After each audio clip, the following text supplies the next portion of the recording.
Hello. Today General Hospital will reveal interesting details on Wednesday, July 23, 2025. First, Dante and Lulu had grown increasingly restless in recent days, their unease festering beneath the surface of their daily routines. At first, it was just subtle tension, shorter conversations, nervous glances, sleepless nights, but it quickly evolved into something more tangible.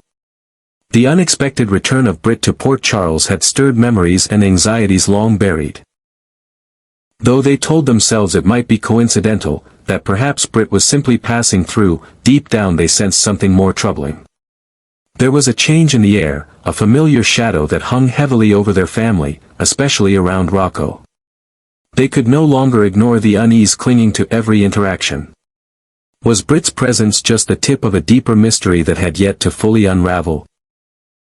As the days wore on, Rocco became more withdrawn, often lost in thought, his eyes darting away when asked about his day. He began spending time alone, slipping away from the house under vague pretenses.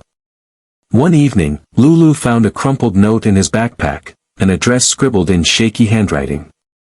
It didn't take long for Dante to recognize it as the location of Britt's temporary apartment on the outskirts of town. Alarm bells rang. Why would Rocco want to see Britt? What did he hope to gain from her that he felt he couldn't ask his own parents? The idea terrified them both. They feared not just for Rocco's emotional well-being but for the foundation of trust they had spent years building with their son. It turned out that Rocco had, indeed, gone to see Britt. Slipping away under the cover of late afternoon, he arrived at her door with wide eyes and a heart full of unanswered questions. Britt, surprised but not unprepared, welcomed him with a soft but guarded demeanor. Rocco asked about his past, about the strange gaps in his story, why certain birthdays were never celebrated, why hospital visits were cloaked in silence, and why his name always seemed to provoke glances exchanged between adults. Britt hesitated, but the child's persistence wore her down. What she told him that day was not cruel in intention, but devastating in consequence. She spoke of secret agreements, of experimental procedures, of a pregnancy not born out of love but out of calculated desperation. She didn't name names, but the implication was enough to shake Rocco's perception of his entire existence. The boy returned home pale and quiet, his eyes glassy with confusion and hurt. Dante and Lulu immediately noticed the shift in him. When they tried to comfort him, he recoiled. When they asked him what happened, he muttered vague phrases about lies and secrets and how nothing made sense anymore. That night, he refused dinner, locked himself in his room, and cried himself to sleep. It was the kind of emotional fracture that couldn't be soothed with bedtime stories or reassurances. It was the kind of pain that turned a child inward, that planted seeds of resentment. Dante paced the living room, his hands clenched, while Lulu stared at the ceiling, numb with guilt. They had waited too long to tell Rocco the truth, and now someone else had done it for them. The next morning, before the sun even crept over the horizon, Dante and Lulu made their way to Britt's apartment. They didn't knock politely. They stormed in with fury boiling just beneath the surface, desperate for answers, for control, for a chance to reclaim what had been taken from them. Britt stood in the kitchen, unfazed but not indifferent. She seemed to have expected this confrontation. Dante didn't waste time. He accused her of violating their privacy, of damaging a child who had no business carrying the weight of adult decisions. Lulu, her voice trembling with emotion, asked why now, why like this, why would Britt choose to reopen old wounds just when they had finally started to heal? Britt didn't deny her role, but she defended her motives. In her eyes, Rocco had the right to know the truth about how he came into the world. But for Dante and Lulu, that wasn't enough. To them, timing mattered. Context mattered. And above all, their son's emotional safety mattered. Britt's decision to unburden herself had left Rocco burdened with questions too large for his young heart. The couple warned her, sternly, that if she valued her place in Port Charles, she would stay away from their son. They didn't threaten her out of cruelty, but out of fear. Fear of what else she might say, fear of what more could be unraveled, and fear that the fragile bond with their son might crumble entirely. Britt didn't argue. She nodded quietly, perhaps even with regret, but also with a sense of inevitability. The damage had been done, and there was no taking it back. In the days that followed, Dante and Lulu tried to repair what had been broken. They sat with Rocco and explained everything, carefully, truthfully, lovingly. They filled in the gaps that Britt had left open, hoping that their words would land more softly. It was a painful process, one that exposed their own failures as parents, their own fear of honesty.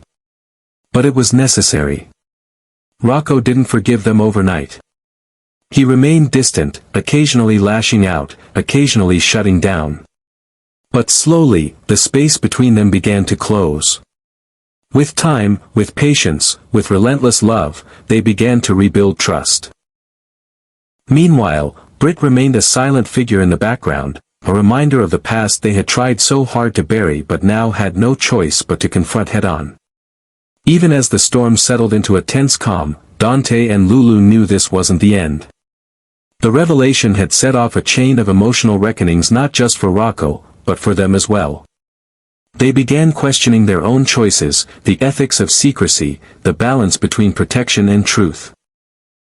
Britt's reappearance had shattered the illusion of control they once believed they held. And though they had succeeded in pushing her away for now, the deeper issues she stirred remained unresolved. Port Charles, with all its tangled loyalties and broken histories, had once again proven that secrets never stay buried forever, and that the past, no matter how deeply hidden, always finds its way back to the surface. Second, as the day of Drew and Willow's wedding crept closer, an unnatural silence settled over Port Charles, thick with tension and the weight of buried secrets. Beneath the facade of floral arrangements, smiling faces, and carefully curated joy, Nina moved with quiet precision, her every step deliberate, her every glance filled with storm clouds. She had watched from the sidelines for too long, swallowing her rage while Drew manipulated those around him, weaponizing charm and influence to isolate Willow and reframe her entire reality. Nina had once hoped that speaking plainly to Drew might dissuade him from the path he was barreling down, but her warnings had fallen on deaf ears.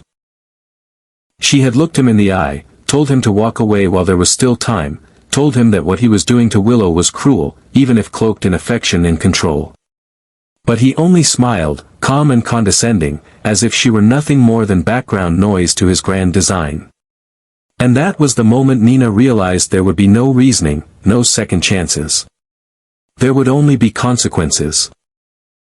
On the eve of the wedding, while final preparations unfolded with relentless pace, Nina stood alone at the edge of the church courtyard, watching from the shadows as Drew laughed with his groomsmen, utterly unaware of the storm brewing just steps away. Her hands trembled, not with fear but with the force of her restraint. She could have confronted him right then and there, hurled the truth into the open and watched everything crumble. But no, that would be too easy. Too quick. Drew had stolen months, even years, from Willow's life with his lies. He had stolen trust, stolen clarity, stolen autonomy. Nina would not grant him the mercy of a sudden collapse. Instead, she would orchestrate his undoing in the place he had built to celebrate his supposed victory, in front of everyone he hoped to deceive. As midnight approached, Nina retreated to the hotel suite where she had hidden the final piece of her plan. Inside her travel bag was a small binder, sealed and discreet, containing a devastating array of documents, copies of medical records Drew had falsified, text messages between him and members of the hospital board discussing Willow's condition behind her back, and a damning legal contract that revealed Drew's attempt to gain full medical guardianship over Willow, without her knowledge. But the most painful truth was printed in a single sentence on the final page, a statement Drew had sworn no one would ever find, that Willow's recent illness had been deliberately exacerbated with experimental treatments to keep her dependent on Drew's approval for care. It wasn't just deception, it was calculated abuse, masked as protection. Nina stared at the words for a long time before finally sliding the binder into her handbag, her mind sharp, her purpose unshakable. By morning, the church overflowed with guests, each unaware of the time bomb ticking beneath the surface. Willow, radiant in her dress, moved through the halls like a ghost trapped in someone else's fairy tale. Drew, ever confident, stood at the altar in tailored perfection, unaware that his meticulously designed illusion was already unraveling. As music played and guests took their seats, Nina remained absent from the expected pews. Instead, she waited outside, heart pounding, fingers clutched around the envelope she would soon deliver, not as a witness, but as an executioner. And just before Willow was to walk down the aisle, Nina made her move. She approached her from the side corridor, her presence like a sharp gust of cold air through silk curtains. Willow, startled but not yet suspicious, took a step back. Nina didn't raise her voice, didn't cry. She simply placed the envelope in Willow's hand and whispered, "Read this before you say anything you can't take back." What followed was chaos wrapped in stillness. Willow opened the binder just outside the sanctuary, eyes scanning page after page, her face draining of all color. The gasp that escaped her lips wasn't theatrical, it was primal. The binder dropped to the floor with a sharp thud, echoing louder than the organ music playing inside.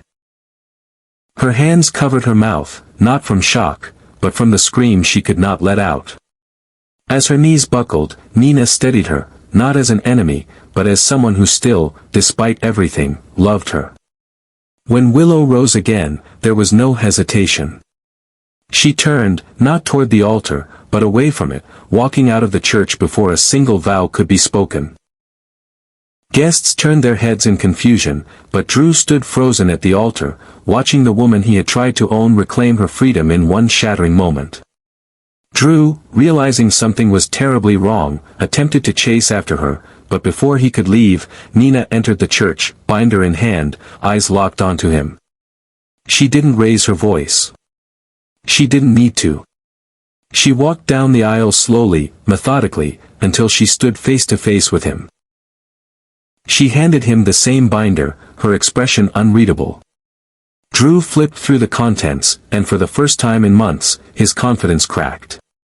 His hands shook. His lips parted.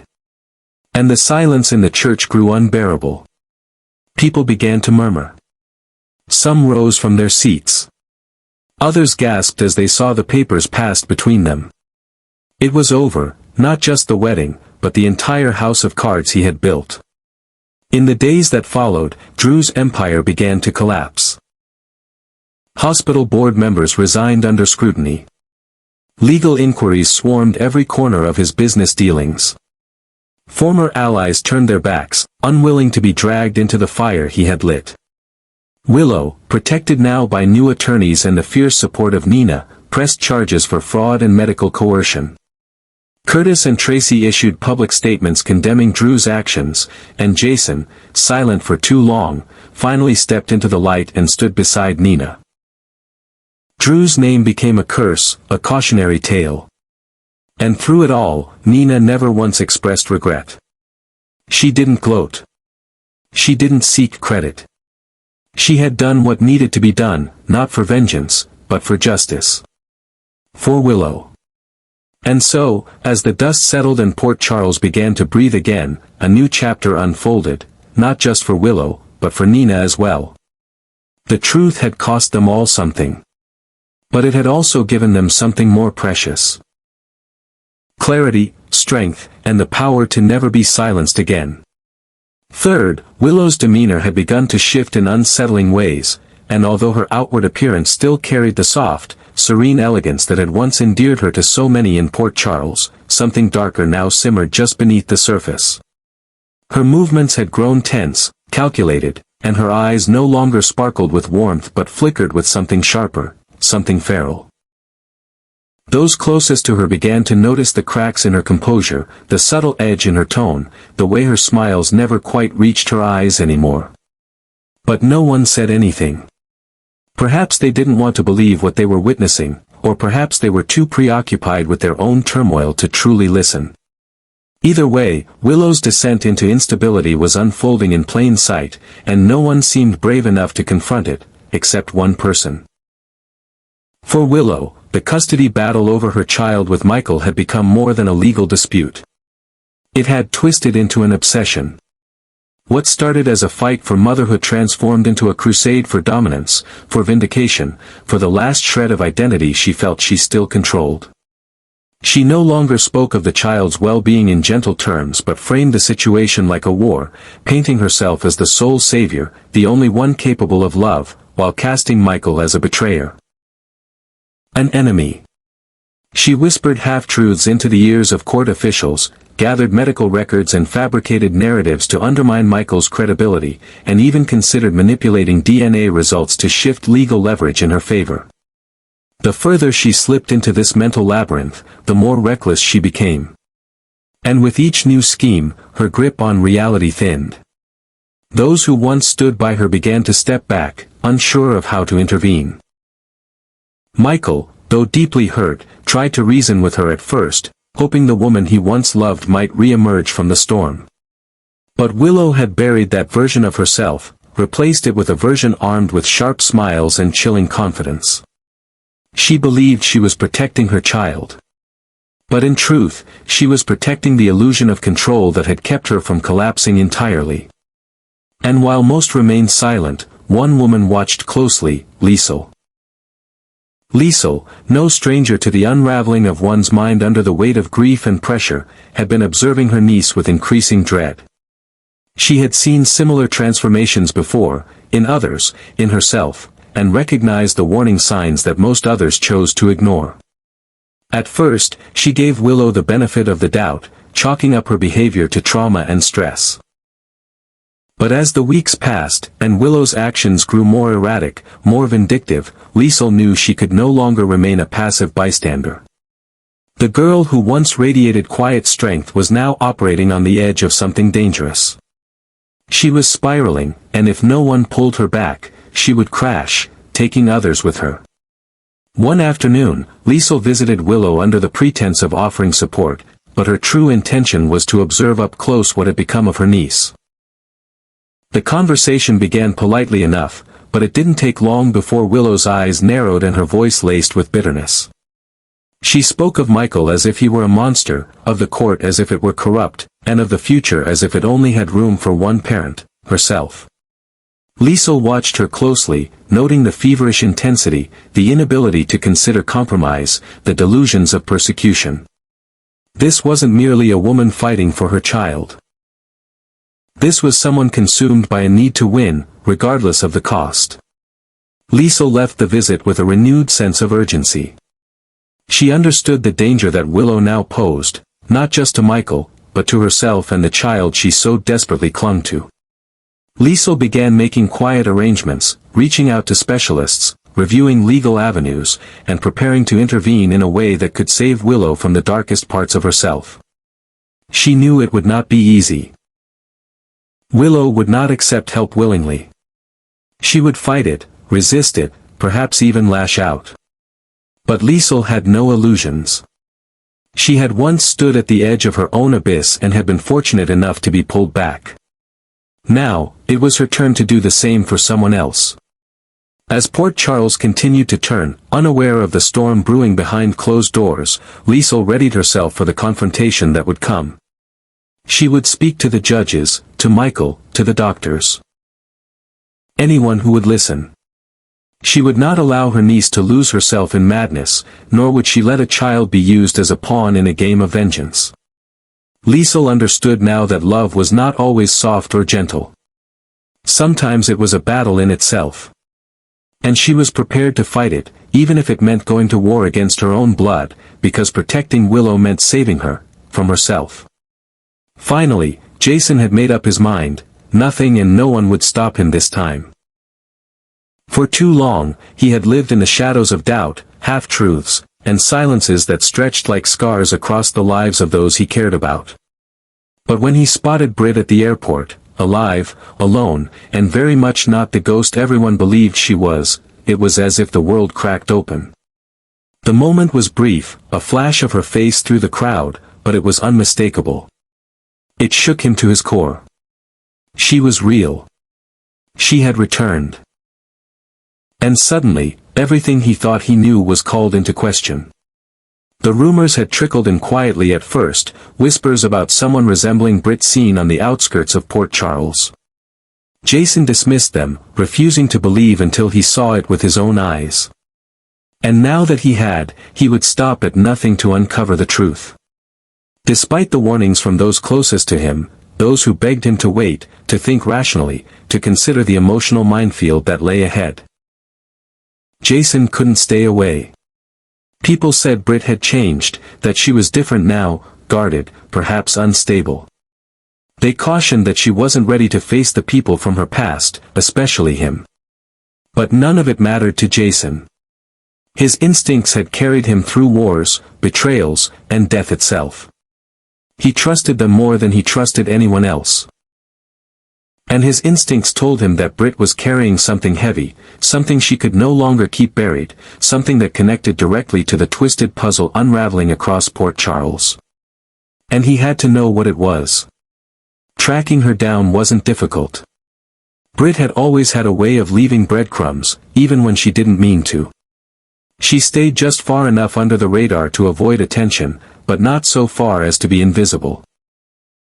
Jason followed her trail with quiet precision, finally locating her in a nondescript clinic on the edge of town, operating under an alias. The moment he stepped through the doorway, time seemed to collapse in on itself. She turned to him slowly, her face a fragile canvas of recognition, fear, and something else, something almost like hope. The room fell silent, but Jason's heart thundered.